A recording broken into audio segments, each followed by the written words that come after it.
The government has admitted it has to go further and faster with its testing programme for coronavirus. It had set a target of 25,000 tests a day, but so far only around 8,000 are being carried out. The Cabinet Office Minister Michael Gove blamed a global shortage of chemicals needed for the test. Tonight it emerged that a 13-year-old boy from Brixton in South London has died from the virus, Britain's youngest victim so far. Today's figures show that a total of 1,789 people have died in the UK with coronavirus. That's an increase of 381 since yesterday and the biggest rise so far. Almost all of them had underlying health conditions. Our health editor Hugh reports.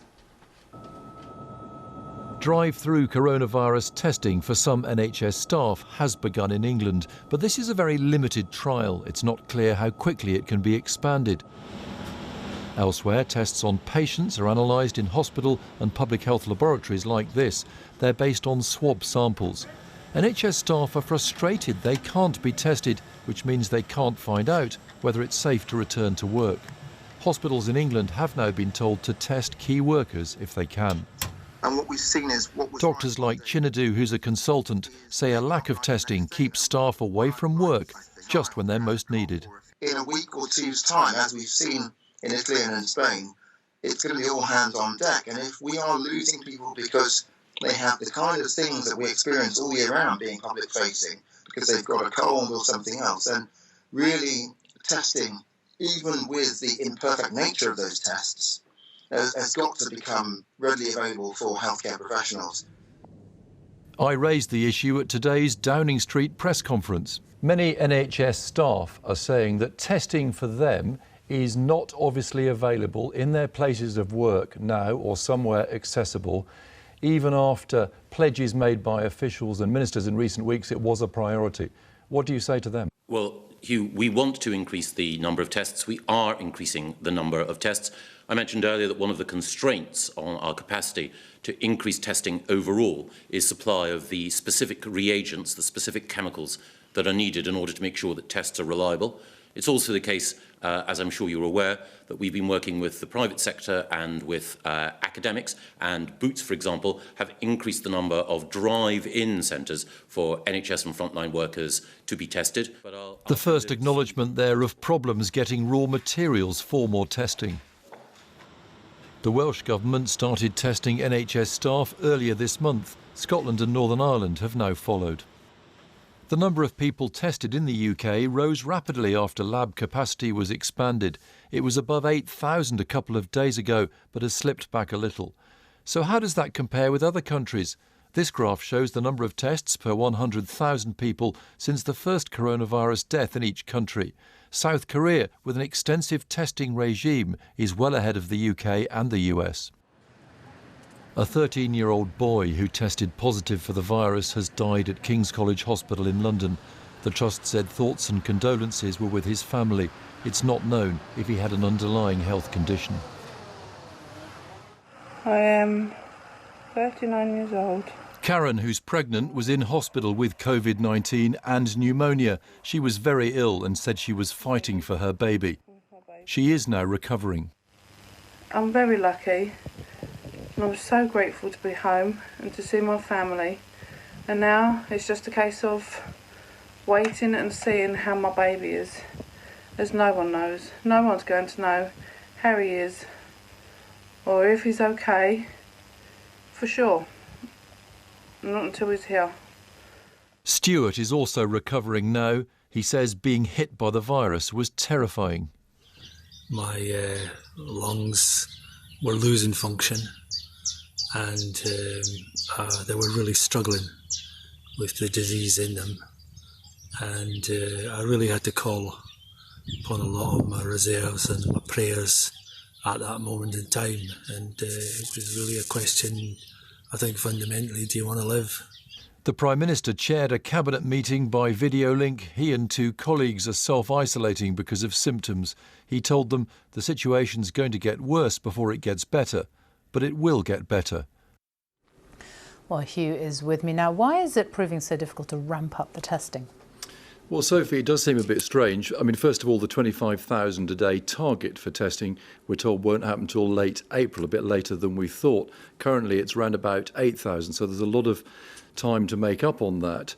But the capacity, we're also told, of labs to carry out these tests is around about 12,000 now, and will go up to 15,000 by the end of the week. So there is a gap, and I think there's some frustration amongst ministers. Michael Gove, we heard, saying there needs to be a lot more done to make it all go faster. And I think tomorrow we're going to hear of a new drive to get more NHS staff tested using that extra capacity. And in the meantime, we heard more about how the virus is spreading in the UK. Yes, in the Downing Street press conference there were some charts shown. Here's one of them on the number of new cases reported each day across the UK. And you can see that daily number going up quite sharply in the middle of March.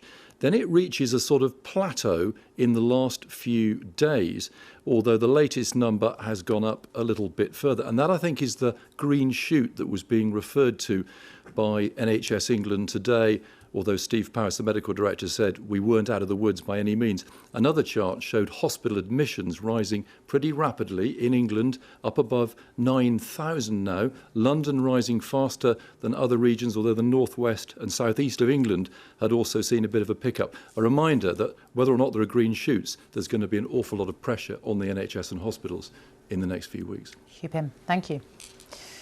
One of Britain's most senior police officers has admitted that mistakes have been made by officers in their enforcement of the new emergency powers.